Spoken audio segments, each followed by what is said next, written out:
The lady, yeah.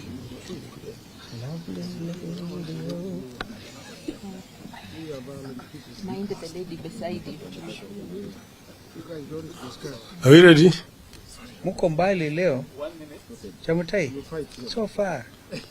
We are drifting apart. Yeah.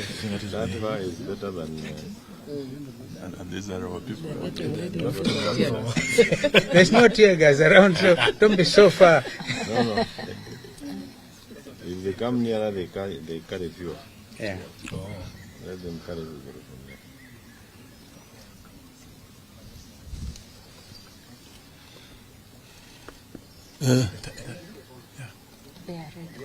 Okay. Well, ladies and gentlemen of the press, this is the leadership of Azimio la Umoja One Kenya Coalition Party, together with the delegates to the proposed bipartisan discussions that are scheduled to be beginning shortly.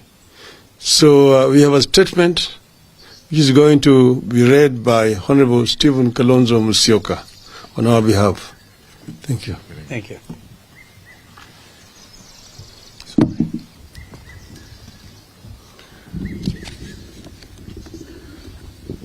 Ladies and gentlemen, this morning, or is it up to late this afternoon, the leadership of the Azimio la Umoja One Kenya Coalition Party, including those from the Houses of Parliament, met with our delegates to the envisaged national dialogue to review developments on the envisaged talks. Any reasonable observer of the happenings in the last few weeks will agree with us that Kenya Kwanza has no intention whatsoever of holding any dialogue at all, let alone one that is honest, transparent, and bipartisan. They have exhibited absolute bad faith from the beginning, and we will highlight the same as follows.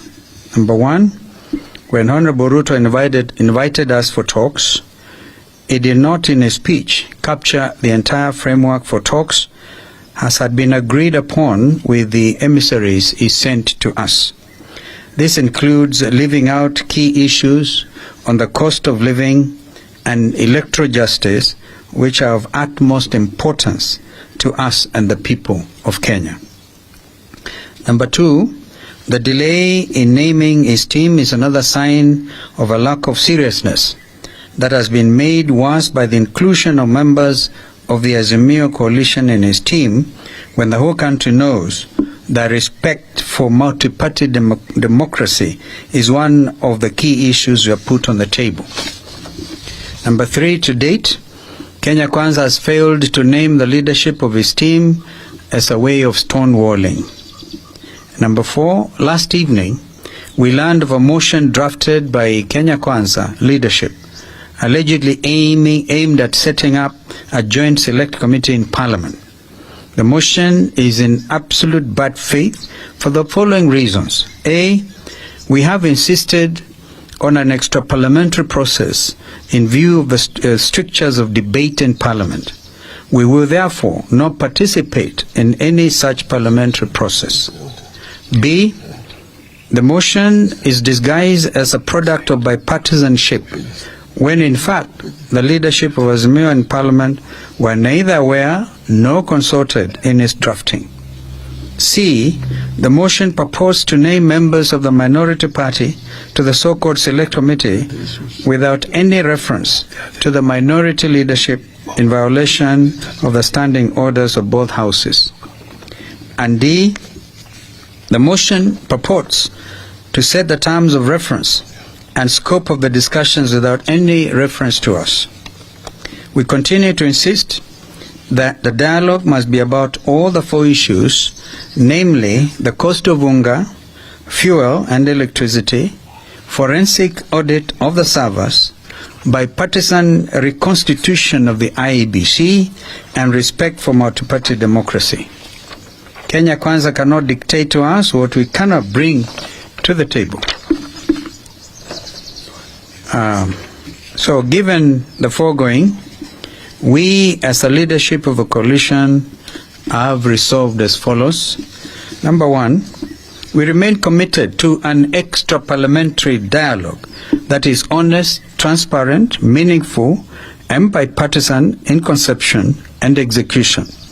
Our members of parliament in both houses shall not be party to any other process, and particularly not the one proposed in the motion by Kenya Kwanza. Number 2, we have instructed the chairperson of our team, Senior Counsel Otiendo Molo, to formally invite the Kenya Kwanza team for a meeting to set the ground rules for the talks. Number 3, our issues remain what we said before, and they are reduction in cost of unga, fuel, electricity, and school fees, opening and audit of IEBC servers, bipartisan reform and reconstitution of IEBC, reinstatement of the 4 IEBC commissioners, and end to the buying of MPs, which threatens multi-party democracy.